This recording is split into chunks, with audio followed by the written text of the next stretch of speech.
Hey everybody, it's Evan back with another Tip Tuesday for you. And today I just want to show you something that's pretty simple and a lot of you may know, but some of you don't. And that is to find who was the last to modify a piece of equipment and what date they did it. So let's say I have a bunch of gauges here in this not available tracking status, and you're wondering how did all these gauges end up there and who might have put them there. So one thing you can do for tracking statuses is you can just go ahead and click on it there like that. And then within this grid here, if we go up here to show or move columns, there's an option, or rather there's a field called last modified by and last modified date.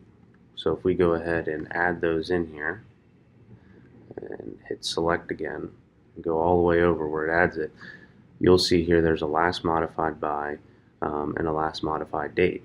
And I can tell you that this is correct because I was the one that moved all these gauges in here on today, which is April 2nd of 2019, and this is my username. So this is very helpful when, like I said, you have a bunch of gauges that are maybe getting collected into a tracking status and you're just not sure who might be doing that, and just kind of help you track it down a little bit better. So just wanted to show you those two fields that can definitely come in handy sometimes. Thank you so much. Bye.